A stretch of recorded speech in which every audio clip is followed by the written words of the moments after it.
Morning all of you. क्या हाल है बच्चे, कैसी चल रही है आप सबकी पढ़ाई? बेटा आप सबको पता है कि जो हमारी सिक्योरिटी लॉ की केस स्टडी एंड न्यूमेरिकल की बुक है वो 4 पार्ट्स में डिवाइडेड है। पार्ट 1 से जब हम 4 तक मूव करते हैं तो जैसे जैसे हम नेक्स्ट लेवल पे नेक्स्ट पार्ट पे आते हैं हमारा जो टफनेस का लेवल है वो भी इंक्रीज हो जाता है। तो आज की क्लास में हम लोग अपनी पार्ट 3 की केस स्टडीज स्टार्ट करने लगे हैं बच्चे, राइट? तो हम लोग please case study and numerical की बुक निकालेंगे, उसके अंदर पार्ट 3 निकालेंगे।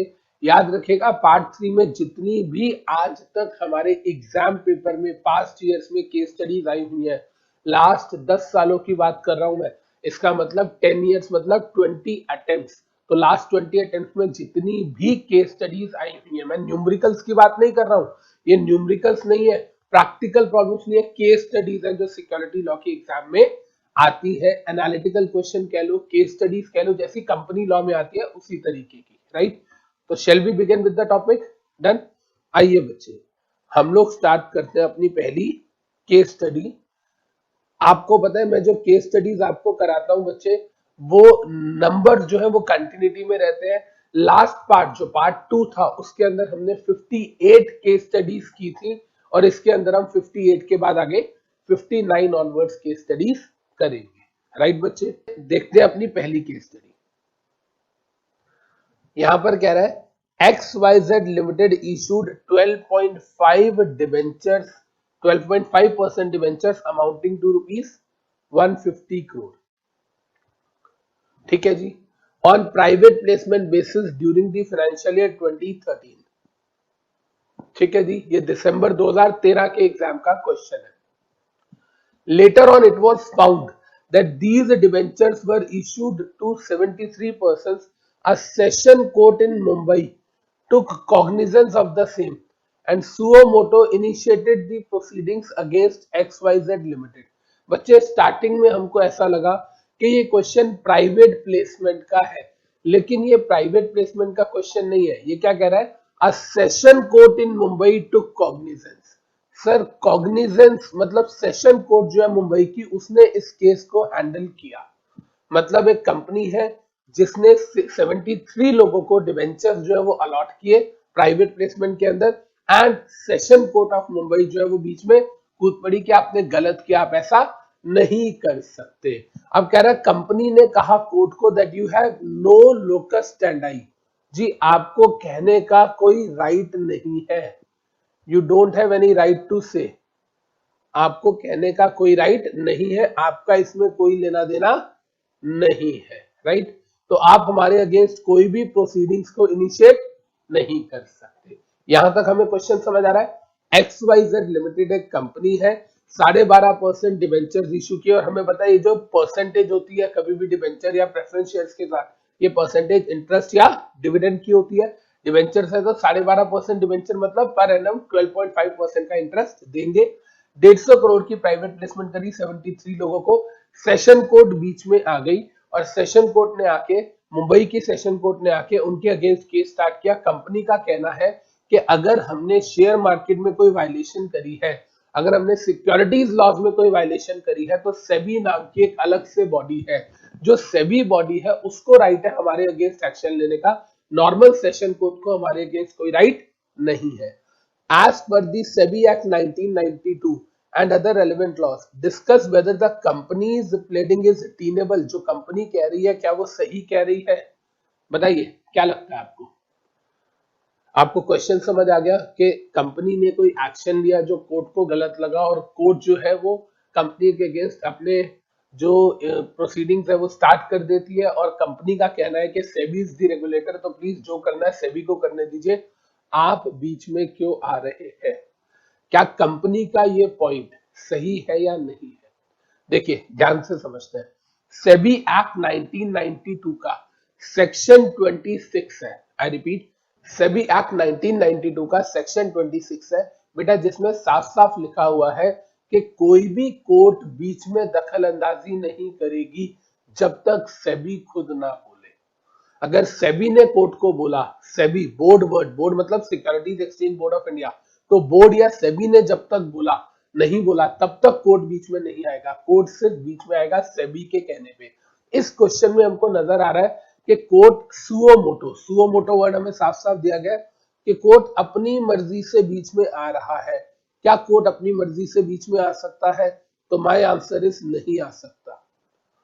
तो सर सेशन कोर्ट से लोअर कोर्ट तो कुछ कर ही नहीं सकता, सेशन कोर्ट कर सकता है, वो भी किसके कहने पे? सेबी के कहने पे। तो यहां पर क्या कंपनी ने जो बात बोली वो सही है? 100% सही है। सेशन कोर्ट अपनी मर्जी से बीच में दखल अंदाजी नहीं कर सकता। लेकिन अगर इसमें मैं आपको एक फालतू का ज्ञान भी जोड़ूं, ध्यान से समझिएगा मैं क्या कहना चाह रहा हूं, एक नई चीज अगर मैं इसके अंदर आपको बताऊं, तो एक अमेंडमेंट आई थी सेक्शन 26A, जिसमें बोला गया है स्पेशल कोर्ट फॉर्म की गई है, और अगर कोई भी पर्सन कुछ गलत काम करता है उसके अंदर अगर आपने क्रिमिनल प्रोसीडिंग्स चलानी है तो वो स्पेशल कोर्ट ही चलाएगी। तो इसका मतलब फुल प्रूफ हो गया।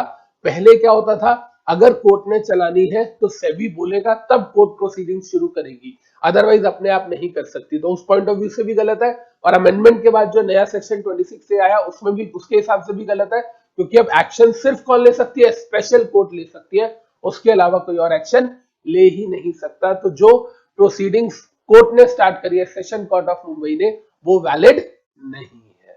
राइट बच्चे, क्लियर है सबको? एक बार देखिए आंसर को भी देख लेते हैं। देखिए section 26, cognizance of offence by court. Right जी, देखिए no court shall take cognizance, कोई भी कोर्ट कॉग्निजेंस नहीं लेगी, मतलब कोई भी कोर्ट जो है वो आपके अगेंस्ट कोई भी केस स्टार्ट नहीं करेगी। कब तक? जब तक complaint made by a board ना हो। मेड बाय अ बोर्ड मतलब मेड बाय सेबी ना हो। Right. No court inferior to court of session shall try, वो भी कौन सी कोर्ट होनी चाहिए? सेशन कोर्ट होनी चाहिए। मतलब पहला पॉइंट हमें समझ आया कि जब सेबी बोलेगा तभी सेशन कोर्ट बीच में आएगी, और वो भी कौन सी कोर्ट बीच में आएगी? सिर्फ सेशन, उससे लोअर लेवल की कोर्ट बीच में नहीं आएगी। यही क्लियर है ये बात? अब सुनिए, in the given problem the session court in Mumbai took, अब कोर्ट तो ठीक है, कोर्ट का लेवल तो ठीक है, लेकिन इन्होंने सुओ मोटो इनिशिएट कर दिया, अपनी मर्जी से कर दिया। लेकिन अपनी मर्जी से तो कर ही नहीं सकते, जब तक सेबी कंप्लेंट नहीं करेगा तब तक कोर्ट बीच में नहीं आ सकता, ये पहले रूल था।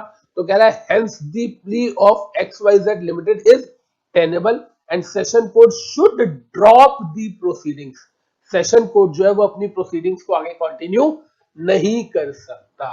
राइट बच्चे, लेकिन अब इसी के साथ देखिए मैंने यहां पर इंपॉर्टेंट नोट्स करके अमेंडमेंट की फॉर्म में क्या दे दिया है। सेक्शन 26A में लिखा गया है कि सीजी ने for the speedy trial of offences under SEBI, SEBI के अंडर स्पीडी ट्रायल के लिए स्पेशल कोर्ट्स बनाई हैं, और जितने भी स्पेशल कोर्ट्स है, सेक्शन 26 से बोलता है स्पेशल कोर्ट बनाई है, एंड 26B बेटा बोलता है कि जितनी भी स्पेशल कोर्ट्स है वो सारे के सारे ऑफेंसेस जो भी सेबी एक्ट में हुए हैं वही उसकी कॉग्निजेंस लेंगे, वही उससे डील करेंगे, और कोई नहीं करेगा। एक एरिया में चाहे तो सीजी जो है वो एक एरिया में एक या एक से ज्यादा स्पेशल कोर्ट्स एस्टैब्लिश कर सकता है। तो कहने का मतलब बिफोर अमेंडमेंट भी जो सेबी है, और जो क्वेश्चन में हमने पढ़ा बिफोर अमेंडमेंट भी जो सेशन कोर्ट है उसका एक्शन गलत है, आफ्टर अमेंडमेंट भी गलत है। बिफोर अमेंडमेंट क्या था सर? उस टाइम पर कोर्ट तब तक बीच में नहीं आएगा जब तक सेबी नहीं बोलेगा। अब तो कोर्ट वैसे भी बीच में नहीं आएगा, क्यों? क्योंकि इस पर्पस के लिए स्पेशल कोर्ट्स ऑलरेडी बना दिए गए हैं।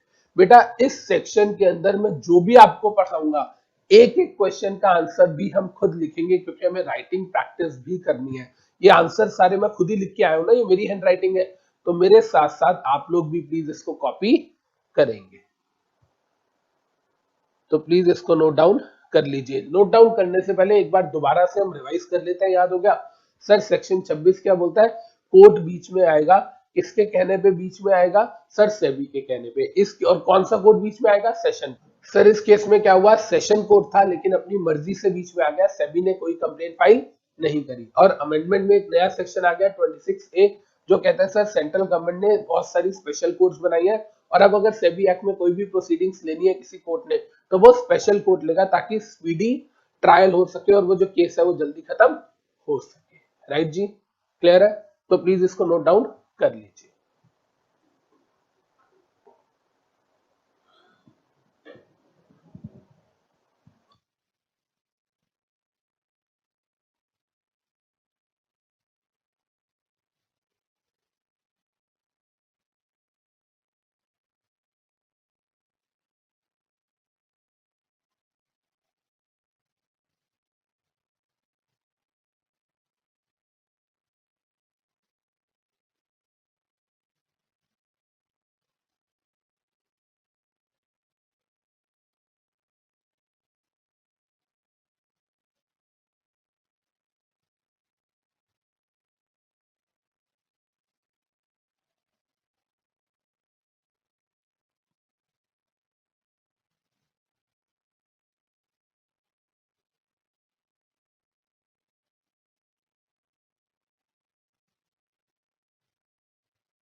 तो बच्चे यहाँ पर हम लोगों ने पहली केस स्टडी को कंप्लीट कर लिया, पार्ट थर्ड की। एक चीज याद रखिएगा, इसके अंदर वर्ड आ रहा है बार बार लोकस स्टैंडाई। लोकस स्टैंडाई का मतलब क्या होता है? आपका कोई स्टैंड, यहाँ पे कह रहा है नो लोकस स्टैंडाई, आपका कोई स्टैंड नहीं है, आपका कोई से नहीं है, आपकी कोई पावर नहीं है, आपकी कोई अथॉरिटी नहीं है। ये किसका कहना है? कंपनी का कहना है। किसको? सेशन कोर्ट को, कि आपको तो इस मैटर में आना ही नहीं चाहिए, यू आर नॉट ऑथराइज्ड, आपकी ज्यूरिसडिक्शन में ये मैटर नहीं आता। राइट बच्चे, चलें जी आगे। अब देखिए, अब हम आते हैं अपनी नेक्स्ट केस स्टडी पर। Case study number 16। SEBI noticed a spurt in the volume of trading. Spurt का मतलब है एक बहुत ज्यादा उछाल, बहुत ज्यादा। जैसे होता ना कि कोई शेयर है जिसकी ट्रेडिंग बहुत कम होती थी, अचानक से बहुत ज्यादा हो गई, अचानक से उसमें बहुत ज्यादा नंबर ऑफ शेयर्स की ट्रेडिंग होने लगी, तो एक डाउट आता है सेबी को, ये क्या हो गया। तो सेबी ने अचानक से एक हाइक, नंबर ऑफ ट्रांजेक्शन्स में हाइक नोटिस किया of script of ABC limited, ABC limited के शेयर्स में, both at National Stock Exchange and Bombay Stock Exchange during May, June, July। ठीक है जी, 3 महीने सेबी ने देखा कि ऐसे शेयर्स की बहुत ज्यादा ट्रेडिंग हो रही है, इस कंपनी के शेयर की, जिसको कोई पूछता भी नहीं था, जिसकी ट्रेडिंग वॉल्यूम हमेशा कम रहती थी। दो the script was not very liquid, देखा ना तो ज्यादा लिक्विड थी, ना उसकी ज्यादा सेल परचेज होती थी, but it was observe during the set period that the price of the script ranged between 25 to 125। 25 रुपए होता था 3 महीने पहले, और अब 125 रुपए हो गया। क्या इससे हमें लग नहीं रहा कि शायद कुछ लोगों ने फ्रॉडुलेंट एक्टिविटी की हो, शायद कुछ लोगों ने प्राइस को मैन्युपुलेट किया हो? अभी तक तो ऐसी सी सेंस लग रही है। राइट, चलें जी आगे। It was found on investigation that a stockbroker of BSE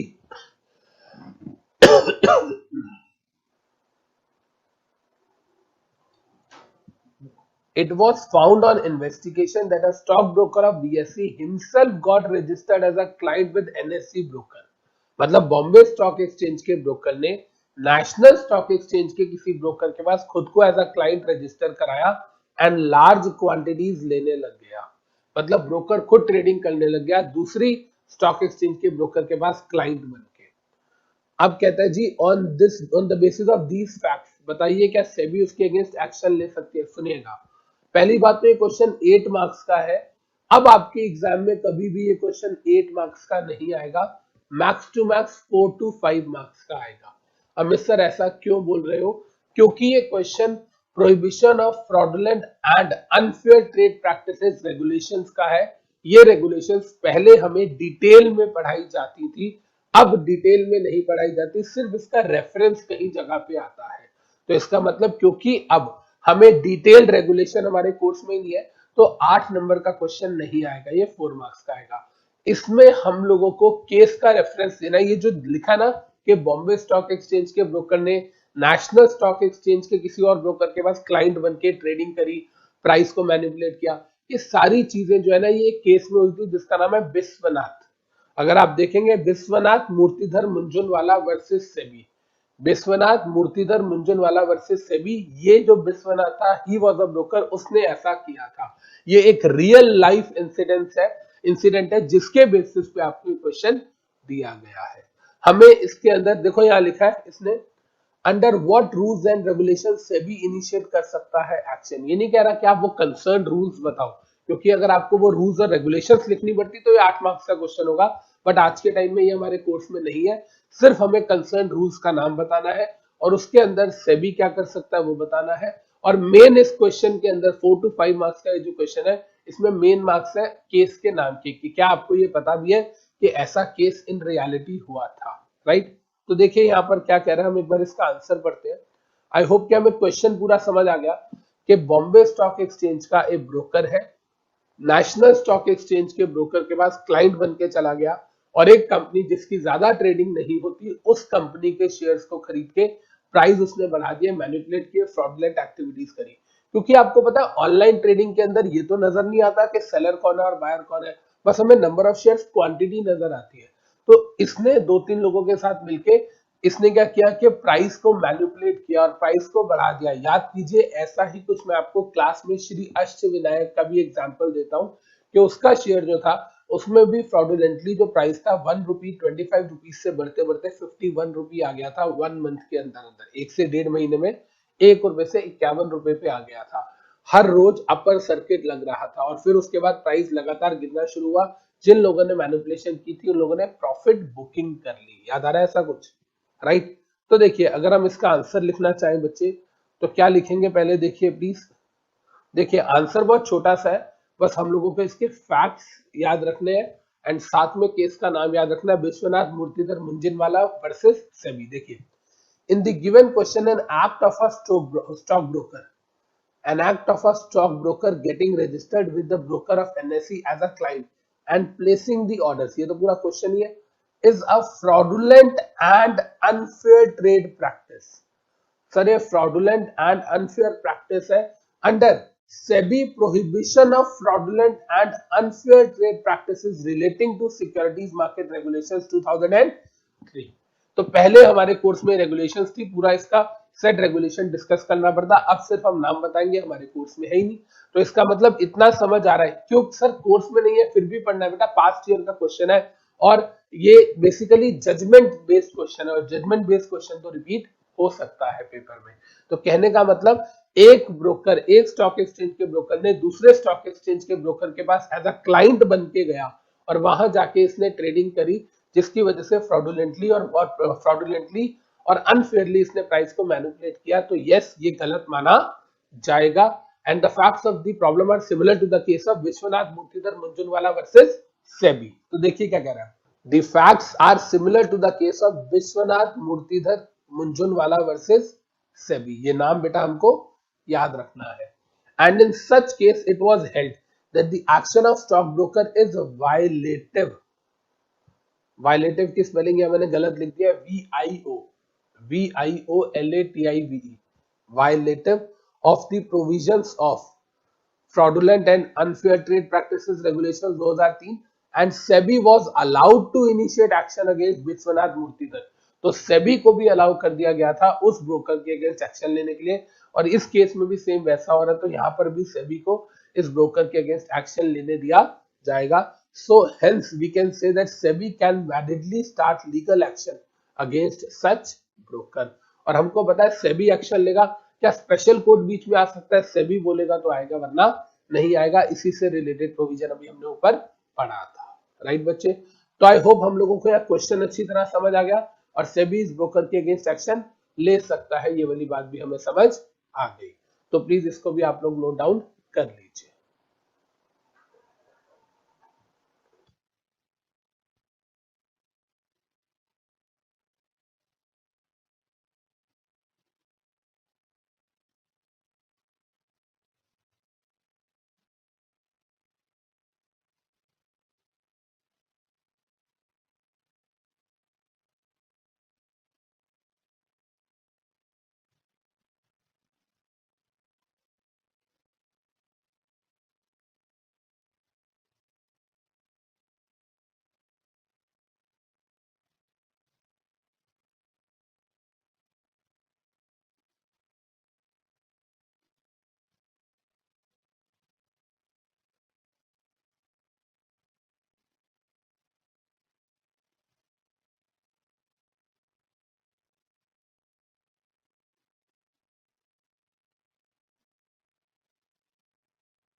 I hope बच्चे कॉन्सेप्ट के साथ साथ हमें ये भी समझ आ रहा है कि हम लोगों को अपने क्वेश्चंस कैसे लिखने हैं।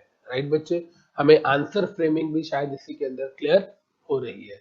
तो अभी हमने दो क्वेश्चन पढ़ लिए, पहला सेशन कोड वाला, खैर अब तो स्पेशल कोड आ गई, और दूसरा विश्वनाथ मूर्तिधर मुंजुनवाला वर्सेस सेबी ब्रोकर ने जो किया वो fraudulent and unfair trade practice है एज पर रेगुलेशंस 2003।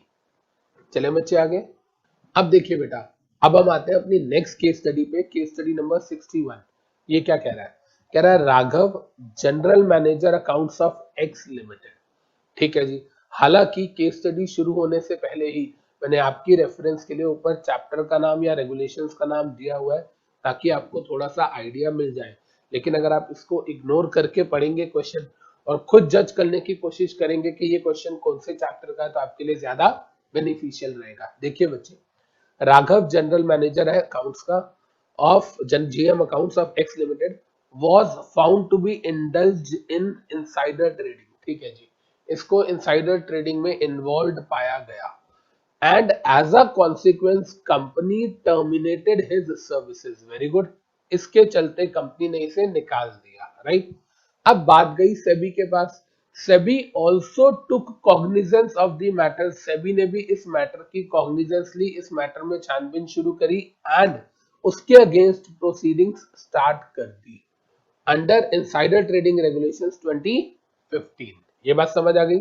राघव ने कहा that company had already penalized him by terminating his services। जी कंपनी ने तो उसे निकाल ही दिया है।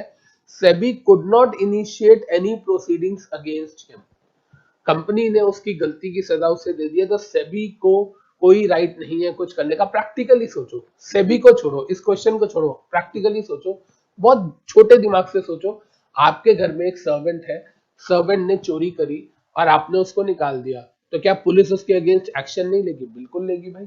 आपने, वो चोर कह सकता है जी मेरे को तो नौकरी से निकाल दिया, पुलिस कौन होती है? ऐसा तो नहीं है। तो कहने का मतलब क्या है कि सेम चीज अगर हम बात करें तो यहाँ पर भी एप्लीकेबल होगी।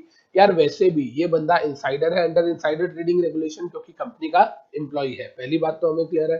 दूसरी चीज, जब हम पढ़ते हैं code of conduct schedule B पढ़ते हैं हम इनसाइडर ट्रेडिंग रेगुलेशंस का, अगर आपको prohibition on insider trading regulations 2015 का शेड्यूल बी याद हो, जो मिनिमम कोड ऑफ कंडक्ट की बात करता है, minimum standards for code of conduct, उसमें साफ साफ लिखा हुआ है कि जिस कंपनी के आप इनसाइडर हो, कंपनी तो आपके साथ जो टर्मिनेशन या जो एक्शन ले रही है, साथ में सेबी को भी पूरी पावर है कि सेबी भी आपके अगेंस्ट एक्शन ले सकती है। तो बेसिकली अगर हम देखें कॉमन सेंस के हिसाब से तो क्वेश्चन समझ आता है, लेकिन एग्जामिनर जानना चाहता है कि क्या आपको कौन सी रेगुलेशंस है, उन रेगुलेशंस का कौन सा कोड ऑफ कंडक्ट का कौन सा पार्ट है, क्या वो चीजें आपको टेक्निकली याद है या नहीं है। तो देखिए यहाँ पर क्या है आंसर, एक बार इस आंसर को देखते हैं बेटा। देखिए, in the given problem Raghav is an insider as per regulation 2 clause D. ये बात तो हमें समझ आ गई जी।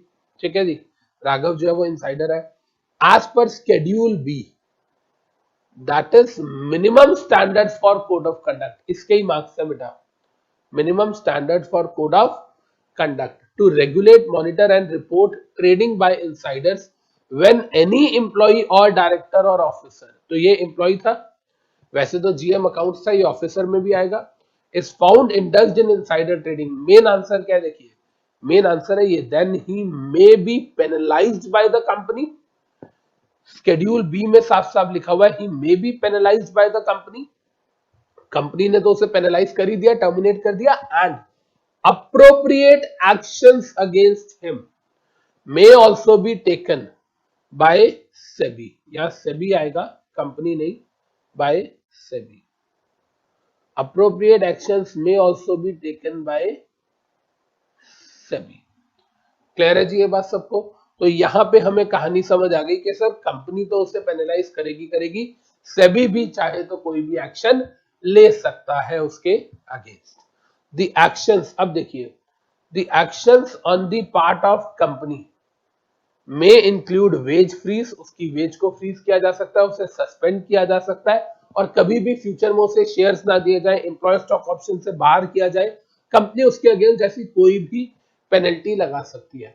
कंपनी उसे निकाल दे, उसकी वेजेस रोक ले, उसकी ग्रेचुटी रोक ले, बोनस रोक ले, सस्पेंड कर दे, उसको एलिजिबल ना करे, उसको बहुत सारी स्कीम से बाहर निकाल दे, कुछ भी कर सकती है। But an action by company, ये वाली लाइन पढ़िए मेन, ये वाली line it's very very very important. देखिए ध्यान से क्या कह रहा है, an action by company shall not preclude मतलब prevent SEBI from taking any action। prevent कह लो, restrict कह लो, यहां पर अगर हम अच्छा वर्ड लिखना चाहें तो मैं यहां पर restrict भी लिख सकता हूं कि सर अगर कंपनी ने उसके अगेंस्ट एक्शन ले लिया तो इससे वो सेबी से नहीं बच सकता, सेबी भी उसके अगेंस्ट एक्शन लेगी।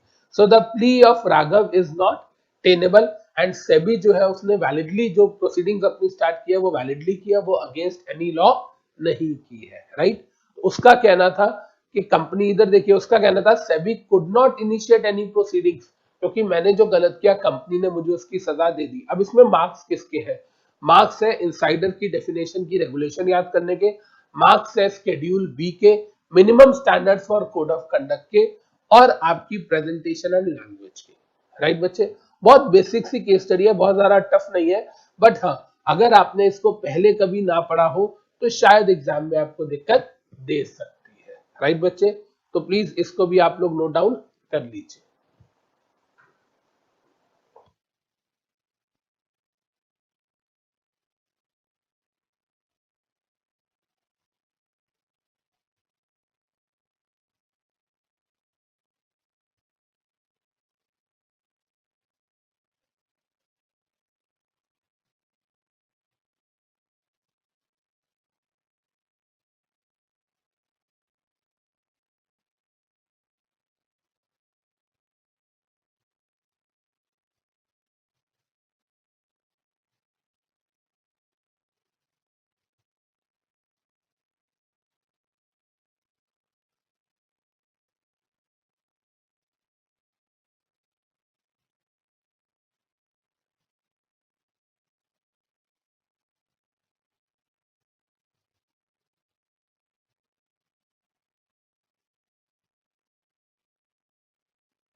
अब देखिए बच्चे, अब हम चलते हैं अपनी नेक्स्ट केस स्टडी की तरफ। नेक्स्ट केस स्टडी जो है वो हमें जो चैप्टर सबसे मेरा जो फेवरेट है टेक ओवर, उसकी केस स्टडीज है सेबी सस रेगुलेशंस 2011। देखिए यहाँ पर क्या कह रहा है, यहाँ पर कह रहा है sir in a particular case, in a particular case target company issued 200 lakh warrants।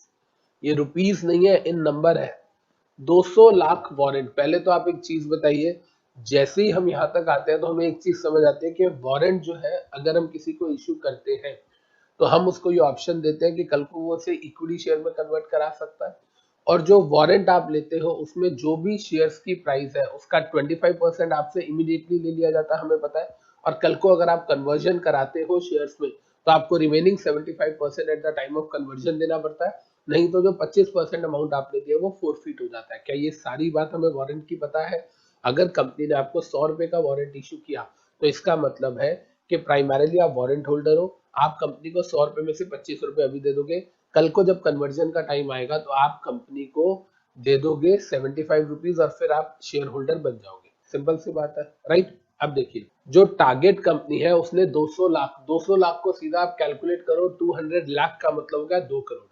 2 crore into rupees 100 पर वारंट, 2 करोड़ इंटू 100 मतलब 200 करोड़ हो गया वारंट के इशू का साइज जो वो हमें अलॉटमेंट कर रही है। टारगेट कंपनी किसको कर रही है अभी हमें वो नहीं पता। टारगेट कंपनी ने 2 करोड़ वारंट दिए हैं जिसका पर वारंट का प्राइस 100 रुपए है। इसका मतलब 200 करोड़ के वारंट दिए किसको? टू 2 प्रमोटर्स, 2 प्रमोटर्स को दिए, enabling them to get a right to have equity shares. ये तो मैंने आपको बताया कि वारंट इक्विटी शेयर्स में कन्वर्ट होते हैं at a later date by paying rupees 50 crore upfront. अभी 50 करोड़ रुपए दे दो, तो अभी 50 करोड़ दे दो तो वो 25% आ गया ना, 200 करोड़ का 25% कितना हो गया? 50 करोड़। तो अभी आप 50 करोड़ रुपए दीजिए, कल को आप बाकी अमाउंट पे करके इसको इक्विटी शेयर्स में कन्वर्ट करा सकते हैं, राइट।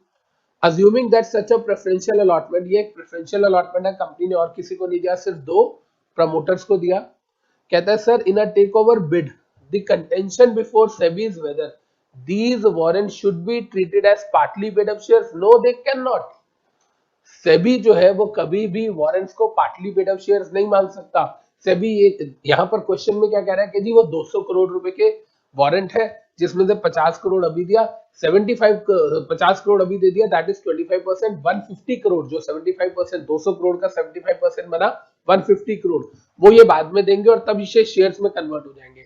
तो क्या अभी ही सेबी इसको पार्टली पेड अप शेयर्स मान सकता है? बिल्कुल नहीं मान सकता, बिकॉज आप याद रखिएगा वारंट की अपनी कोई राइट नहीं होता, वारंट होल्डर के पास कोई राइट नहीं होता, ना ही आप कंपनी के मेंबर हो, ना ही आपको कोई वोटिंग राइट है, ना ही वो अभी तक शेयर्स है, क्योंकि ये अनसर्टेनिटी है, कॉन्टिजेंसी है कि कल को शायद आप वारंट को अपने इक्विटी शेयर्स में कन्वर्ट कराने का एक्शन जो है वो एक्सरसाइज करो, हो सकता है ना करो। क्लियर है ये बात हमें? तो वो ऑप्शन पे डिपेंड करता है। तो देयरफॉर यहाँ पर हम बात करें क्या सेबी उसे पार्टली पेड अप शेयर मान सकता है? नहीं। तो अगर मैं इस क्वेश्चन को नटशेल में कंक्लूड करूं तो वारंट होल्डर को शेयर होल्डर नहीं माना जा सकता, और वारंट का जो 25% का अमाउंट दिया उसको शेयर्स की पार्ट पेमेंट नहीं मानी जा सकती।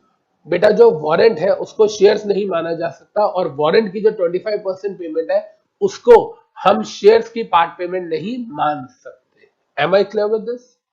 याद रहेगा सबको? चलें जी आगे। एक बार हम इसको पहले रीड कर लेते हैं ताकि हम लोगों को थोड़ा सा क्लैरिटी आ जाए। देखिए बेटा,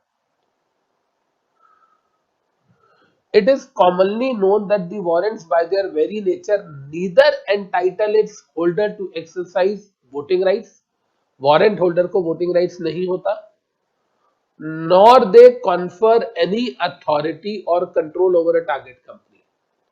वारंट होल्डर का अगर एक कंपनी के प्रमोटर्स ने या एक कंपनी ने दूसरी कंपनी के टारगेट कंपनी के वारंट्स लिए हैं, इवन देन वो वारंट्स है, इक्विटी शेयर्स नहीं है, मतलब आपको कोई कंट्रोल नहीं मिलता, कोई राइट्स, कोई वोटिंग राइट, कोई ओनरशिप नहीं मिलती उसमें। Such option by itself does not entitle. अब देखिए वो ऑप्शन है, कल को आप एक्सरसाइज करना चाहो या नहीं करना चाहो, पता चले कल को कंपनी के जो शेयर प्राइस है वही बहुत कम हो गया, आप लॉस में जा रहे हो, शायद आप उसको एक्सरसाइज ना करो, आप सोचो 25% डूब गया, क्यों बाकी मैं पैसे और नुकसान करूं, राइट। क्योंकि डील तो पहले ही हो चुकी है कि आपको कितने रुपए देने हैं। तो अगर आपको कल को लगता है प्राइस बहुत कम हो गया शेयर का, कंपनी की उतनी वर्थ ही नहीं रही, तो शायद आप उस डील को ब्रेक कर दो, डील ब्रेकर कर दो, आप उसे क्रैक मतलब डील को क्रैक ही ना करो, right. Such option by itself does not entitle voting rights और control in favour of the holder. भाई वारंट होल्डर के पास ना वोटिंग राइट होता है, ना कोई कंट्रोल होता है। Where the warrant holder exercises option, जब वो एक्सरसाइज कर लेगा, then he will be entitled to voting rights in the target company. इसका मतलब वारंट बिफोर कन्वर्जन वारंट ही है, warrant holder before conversion warrant holder ही है, इक्विटी शेयर होल्डर नहीं है, ना उसके पास वोटिंग राइट है, ना कंट्रोल ओवर कंपनी है।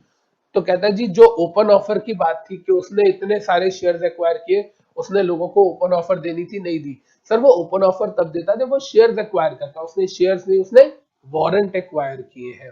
कहता है वो जो ओपन ऑफर वाली बात है वो ट्रिगर ही नहीं होगी, मतलब वो यहाँ पर हिट ही नहीं होगी। वाई?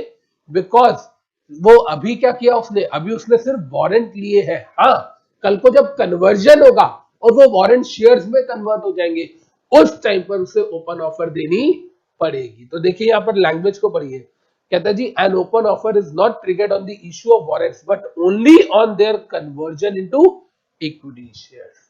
तो मतलब अगर हम बात करें कि 1 साल के बाद वो अपना ऑप्शन एक्सरसाइज करेगा और वारंट को इक्विटी शेयर्स में कन्वर्ट करेगा, तो ओपन ऑफर तब ट्रिगर होगी, तब उसे ओपन ऑफर देनी है, ना कि at the time of allotment of warrant. तो यहां पर सेबी की जो कंटेंशन है, सेबी की जो इंटेंशन है कि हम वारंट को पार्टली पेड अप शेयर्स मान ले, ये करेक्ट नहीं है।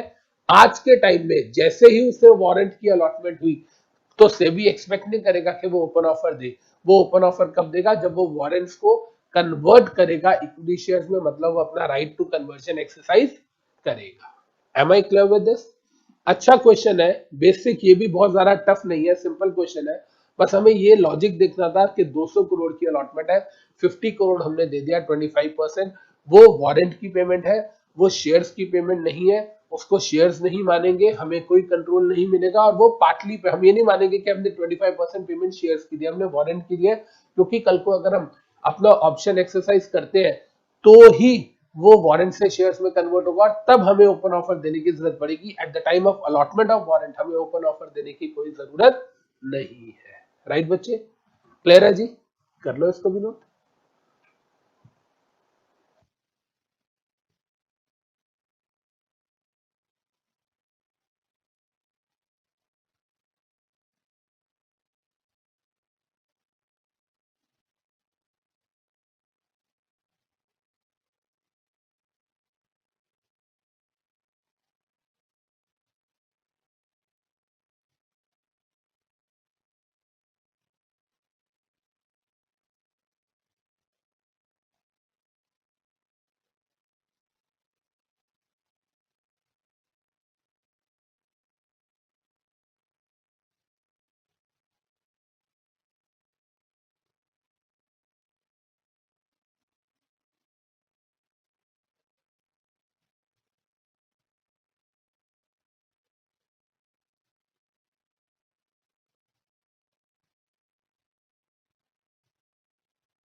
अब देखिए बेटा, अब हम आते हैं अपनी नेक्स्ट केस स्टडी पे, केस स्टडी नंबर 63। यार कुछ केस स्टडीज ऐसी होती है जब हम पढ़ते हैं तो हमें लगता है कि ये इन रेगुलेशंस की है, और बाद में जब हम आंसर, जब क्वेश्चन कंप्लीट हो जाता है और हम आंसर फ्रेम करने लगते हैं तो हमें लगता है नहीं यार, ये आंसर मान लिया कि इसमें इसकी हाईलाइट जरूर आ रही है लेकिन मेन आंसर इसका किसी और चैप्टर से स्टार्ट होगा। ऐसा ही कुछ मेरे साथ इस केस स्टडी के अंदर हुआ।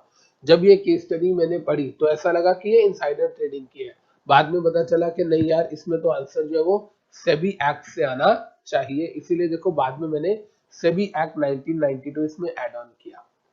याद रखिएगा, जब भी आप केस स्टडीज पढ़ रहे हैं, आप न्यूमेरिकल्स पढ़ रहे हैं, आप इस माइंडसेट के साथ जाएंगे कि केस स्टडी या न्यूमेरिकल्स अगर आपके पेपर में 20-25 मार्क्स के आते हैं, 5-5 नंबर के 5, तो उसमें से 3 तो इजी होंगे जो आपको आते होंगे, 2 ऐसे होंगे जो सुपर इंटेलिजेंट बच्चे ही कर सकते हैं, जो बहुत डेप्थ में पढ़ाई करके गए हैं। और मेरी कोशिश यही रहती है कि मैं एक एक क्वेश्चन आपके साथ डिस्कस करूं और आपको एक एक आंसर भी लिखवाऊं ताकि एग्जाम में आपको कोई दिक्कत ना हो। तो देखिए बेटा, यहाँ पर क्या कह रहा है, कह रहा है सुनील कंपनी सेक्रेटरी है एंड एग्जीक्यूटिव डायरेक्टर है ऑफ द कंपनी। भाई ये तो टॉप लेवल में है, सीएस भी है और एग्जीक्यूटिव डायरेक्टर भी है, फुल टाइम डायरेक्टर है।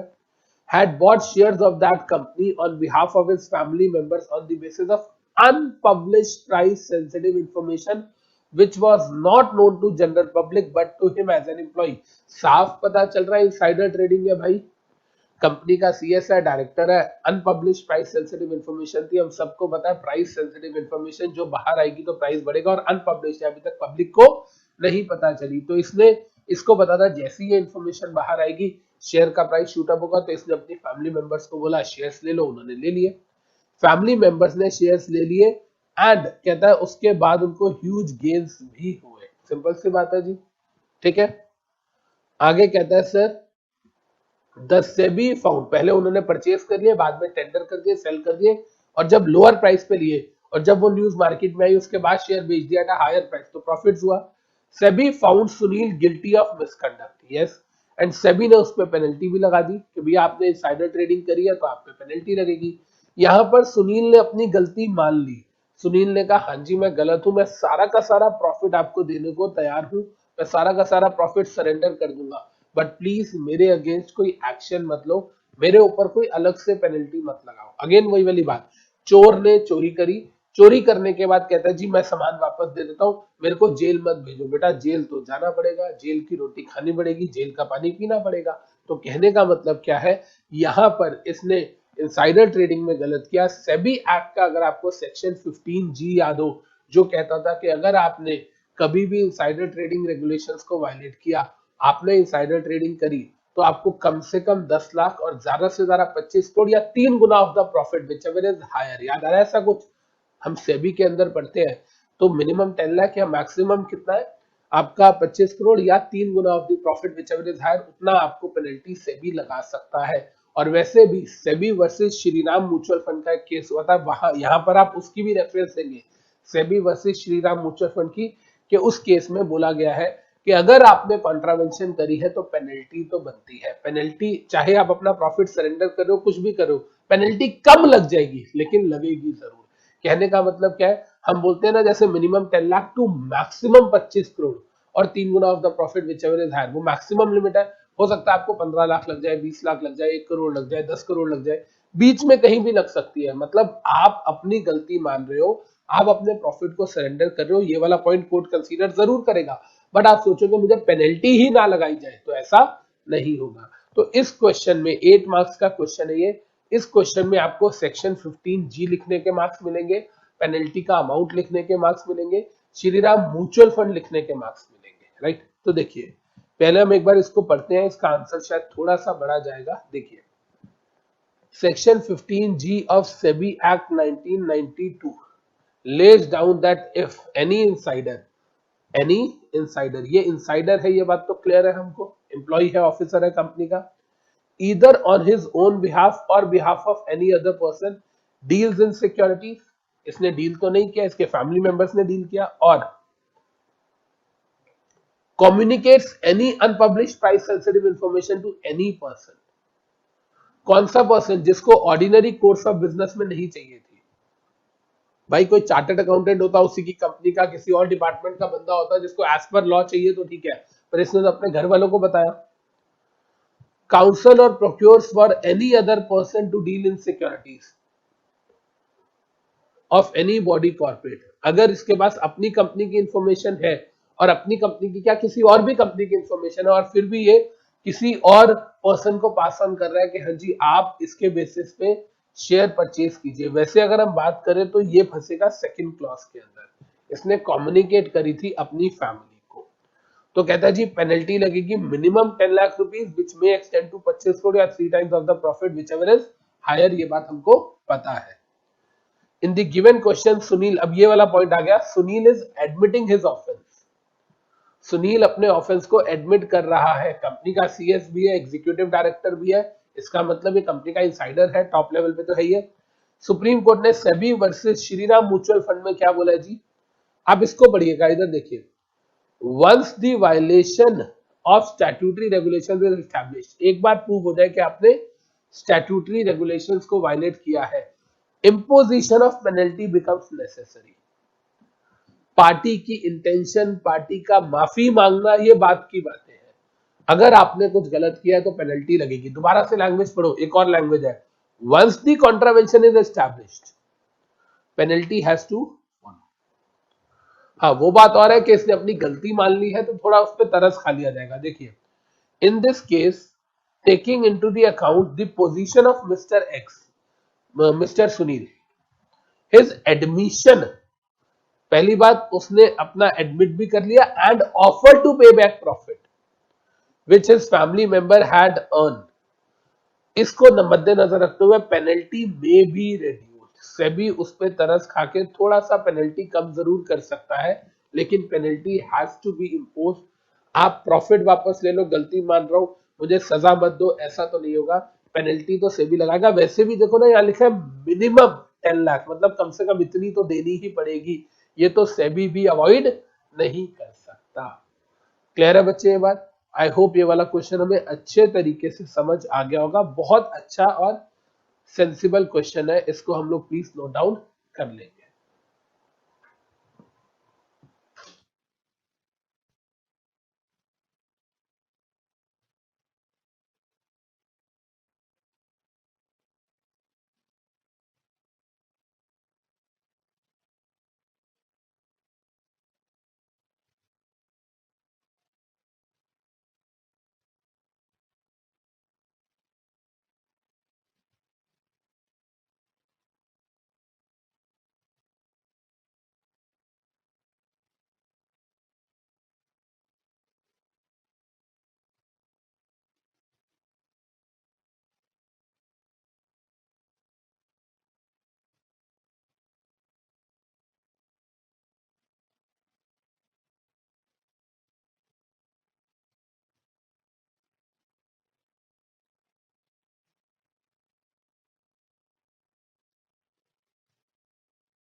बेटा यहाँ पर आप काउंसिल्स और प्रोक्यूर का मतलब समझ रहे हो ना, थर्ड पॉइंट के अंदर किसी और के बिहाफ पे परचेज कर रहा है, क्योंकि मेरे पास अनपब्लिश प्राइस सेंसिटिव इंफॉर्मेशन है और पैसे नहीं है, पैसे आपके पास है, तो मैंने कहा ठीक है मैं आपके बिहाफ पे लेता हूँ, कल को प्रॉफिट बांट लेंगे।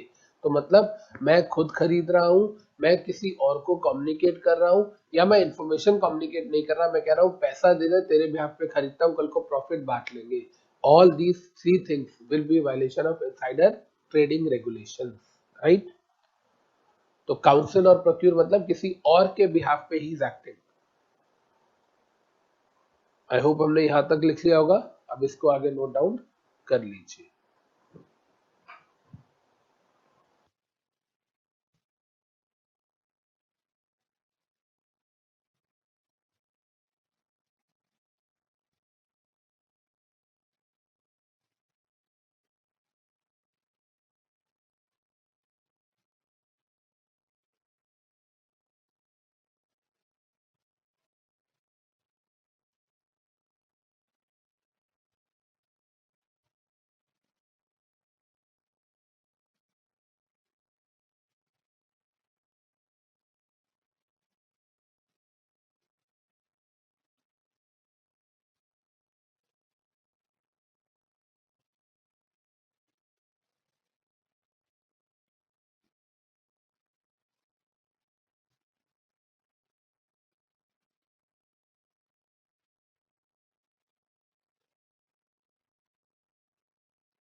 अब देखिए बेटा, अब हम आते हैं अपनी नेक्स्ट केस स्टडी पे, केस स्टडी नंबर 64। ध्यान से देखते हैं इसको। सर ये नई केस स्टडी आपने अपने बाय हैंड लिखी, नीचे वाली केस स्टडी को रब कर दिया, क्यों? क्योंकि बेटा कई बार ऐसा होता है कि due to change in law amendments आती हैं, हमारे कोर्स में कोई टॉपिक नए ऐड होते हैं, पुराने डिलीट होते हैं, तो जो इररेलेवेंट केस स्टडीज होती हैं उसको रिमूव करना पड़ता है। इसका मतलब वो आज की डेट में या तो प्रोविजन ही नहीं है, डिलीट हो चुका है, या हमारे कोर्स से हट चुका है, राइट? तो उसकी जगह मैंने नई केस स्टडी प्लान कर दी। देखते हैं क्या कह रहा है। कह रहा है sir there is an alleged act of insider trading, एक एलिगेशन लगी है इनसाइडर ट्रेडिंग की on the part of Harsh. Harsh पे, हर्ष कौन है? हु वॉज, है नहीं था। अब ये वाला क्वेश्चन जब हम बात करते हैं और इसको हम ऊपर वाले क्वेश्चन सुनील से कंपेयर करते हैं, तो उसके अंदर सुनील कंपनी का सीएस है एंड एग्जीक्यूटिव डायरेक्टर है जिसने गलत काम किया। वहां पर था he is company secretary and executive director, यहां कह रहा है he was finance manager of mastermind. वो फाइनेंस मैनेजर था और उसके बाद उस पर इल्जाम लगा। पहले तो आप एक चीज समझिए, अगर आपने इनसाइडर ट्रेडिंग रेगुलेशंस कभी भी देखी पढ़ी हो तो उसके अंदर आपने देखा होगा, मेरे लेक्चर में भी मैं ये बात बताता हूं कि जिस दिन आप जॉब छोड़ देते हो उसके अगले 6 महीने तक भी अनपब्लिश प्राइस सेंसिटिव इंफॉर्मेशन अगर आपके पास है, उसके बेसिस पे आप अनफेयर एडवांटेज या गेन लेते हो, तो यस आप इनसाइडर माने जाओगे और ये violation of insider trading regulations मानी जाएंगी। इसका मतलब आपकी गर्दन पे तलवार कब तक लटक रही है? जॉब छोड़ने के 6 महीने तक। अब हमें ये देखना है कि क्वेश्चन में आगे देखते हैं कि कितने टाइम के बाद उस पर एलिगेशन लगा। However, he left the company 100 days prior to the alleged act, मतलब जिस दिन उसने कंपनी छोड़ी उसके 100 दिन बाद उस पर इल्जाम लगा, इल्जाम लगने से 100 दिन पहले उसने कंपनी छोड़ी, मतलब 3.5 महीने पहले, जबकि जिस दिन उसने कंपनी छोड़ी वहां से 6 महीने तक तो वो इनसाइडर है ही है। इसका मतलब it is contended that in the instant case Harsh cannot be treated as connected person. No, ये गलत है, he shall be treated as connected person, चाहे उसने छोड़ भी दी थी ऑर्गेनाइजेशन। देखिए कहता है सर कनेक्टेड पर्सन की क्या डेफिनेशन दी गई है, हालांकि कनेक्टेड पर्सन की डेफिनेशन बहुत बड़ी है पर हमें वो पूरी डेफिनेशन नहीं लिखनी, हमें तो उस डेफिनेशन का रेलेवेंट क्लॉज लिखना है जो हमारे लिए रेलेवेंट है। देखिए यहाँ पर क्या कह रहा है, कह रहा है सर रेगुलेशन 2 क्लॉज डी में लिखा हुआ है, देखिए any person who is or has during the 6 months prior to the concerned act, जिस दिन वो एलिज्ड एक्ट हुआ उससे पहले 6 महीने में he has been associated with the company in any capacity or being a director or officer। वैसे तो वो कौन था, he was finance manager, वो ऑफिसर में आता है, right? That allows such person access to the unpublished price sensitive information। कोई भी इंसान अगर कंपनी छोड़ने के बाद 6 महीने के अंदर भी कोई एलिगेशन उस पर लगती है तो हम देखेंगे क्या वाकई में वो कंपनी का ऑफिसर डायरेक्टर या एम्प्लॉय था, कनेक्टेड अगर था और उस पर कोई एलिगेशन लगा तो यस वो कनेक्टेड पर्सन है, मींस बीइंग कनेक्टेड पर्सन। आपको अगले 6 महीने, आप ये समझ लो जिस दिन आपने जॉब छोड़ी उससे 6 महीने तक आप कनेक्टेड पर्सन माने जाओगे अगर आप उस लेवल पे हो जहां पे आपको यूपीएसआई मिलेगी, unpublished price sensitive information. Company के क्लर्क या पीओन ने जॉब छोड़ दी, वो 6 महीने तक कनेक्टेड पर्सन नहीं है, टॉप लेवल के किसी पर्सन ने छोड़ी तो वो 6 महीने तक कनेक्टेड पर्सन है। नेक्स्ट 6 मंथ्स तक वो कोई कोशिश करे कि कुछ ऐसी हरकत ना करे और अगर करता है तो वो लाइबल माना जाएगा, तो इस केस में भी Harsh will be liable. Connected person means a person who is connected 6 months prior to an act, और इसने तो 100 दिन पहले जॉब छोड़ी है, 100 days पहले, तो yes he was in connection with the company. तो ये तो समझ आ गया कि कनेक्टेड पर्सन है। क्यों, क्योंकि कनेक्टेड पर्सन में क्या लिखा है, ध्यान से देखिएगा बेटा, इधर कनेक्टेड पर्सन में लिखा है director of the company, he was not director, officer of the company. तो इसका मतलब ऑफिसर ऑफ द कंपनी की जब ये जिक्र कर रहा है, यहाँ पर रेफरेंस दे रहा है, तो इसका मतलब हमें ऑफिसर की डेफिनेशन जो कंपनीज एक्ट में दी गई है वो भी यहाँ लिखनी पड़ेगी कि क्या ये बंदा ऑफिसर है कि नहीं है। देखिए Section 2 clause 59 of the Companies Act provide inclusive definition of the officer, according to which officer includes any director, yes, manager or KMP, right? और ये और या कोई भी ऐसा बंदा जिसके डायरेक्शन पे कंपनी काम करेगी, and he was also one of the managers, he was finance manager, right? Clear है जी? इन द गिवन केस हर्ष जो है वो फाइनेंस मैनेजर है जो ऑफिसर की डेफिनेशन में आ रहा है। पहली बात ऑफिसर की डेफिनेशन में है, अब कनेक्टेड है कि नहीं है, कनेक्टेड भी है क्योंकि उसने जॉब 6 महीने पहले से ज्यादा नहीं हुए छोड़े हुए, जॉब अभी 100 days पहले छोड़ी है, तो मतलब पहली बात ये ऑफिसर भी है और अभी इसको जॉब छोड़े हुए 6 महीने नहीं भी हुए और इसने यूपीएससी से पैसा कमाया है, तो ये से कनेक्टेड पर्सन माना जाएगा। He can be treated as connected person. I hope हम लोगों को ये केस स्टडी समझ आई, अच्छी मजेदार केस स्टडी है ये भी। हमें समझ आ गया कि कनेक्टेड पर्सन जो है वो ऑफेंस के लिए लाइबल होता है इनसाइडर ट्रेडिंग के। कनेक्टेड पर्सन की बहुत बड़ी डेफिनेशन है जिसमें से हमें पूरी डेफिनेशन नहीं लिखनी, सिर्फ अपना रेलेवेंट क्लॉज हमें लिखना है। हमें ध्यान रखना है कि जब आप कंपनी के टॉप लेवल पे होते हो, पहली बात हम क्या देखेंगे, क्या आप कंपनी के ऑफिसर हो या थे, हो तो भी आप कनेक्टेड पर्सन हो, थे और छोड़े हुए अगर आपको अभी 6 महीने नहीं हुआ तो भी आप कनेक्टेड पर्सन माने जाएंगे। राइट बच्चे, क्लियर है जी? तो प्लीज इस केस स्टडी को, इसका क्वेश्चन भी आपको नोट करना पड़ेगा, इस केस स्टडी को आप लोग प्लीज नोट डाउन कर लीजिए।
तो बेटा यहाँ पर हम लोगों ने अपनी केस स्टडीज कर ली फ्रॉम 59 टू 64। एक बार हम फटाफट से इनको रिवाइज कर लेते हैं। हमने इसके अंदर क्या पढ़ा आज की क्लास में?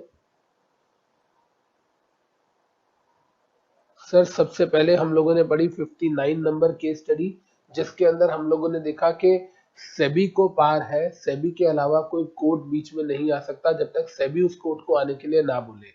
और वो भी कोर्ट कौन सा होना चाहिए? सेशन कोर्ट वाला। और वो भी अब तो सेक्शन 26A जो अमेंडमेंट आई है उसमें स्पेशल कोर्ट्स बना दी गई है। तो आज के टाइम में अगर हम बात करें तो वैसे भी सेशन कोर्ट बीच में नहीं आएगा। बात खत्म हो गई। इसके बाद हमने नेक्स्ट क्वेश्चन पढ़ा जी, केस स्टडी नंबर 60। इसमें हमें क्लियर है कि एक स्टॉक एक्सचेंज का ब्रोकर दूसरे स्टॉक एक्सचेंज के ब्रोकर के पास क्लाइंट बन के चला जाता है और वो फ्रॉडुलेंट ट्रेड प्रैक्टिसेस करता है, तो यस वो लाइबल माना जाएगा। Held in the case of Vishwanath Murtidhar Munjunwala versus SEBI. Sir ये भी हमने अच्छी तरह पढ़ लिया।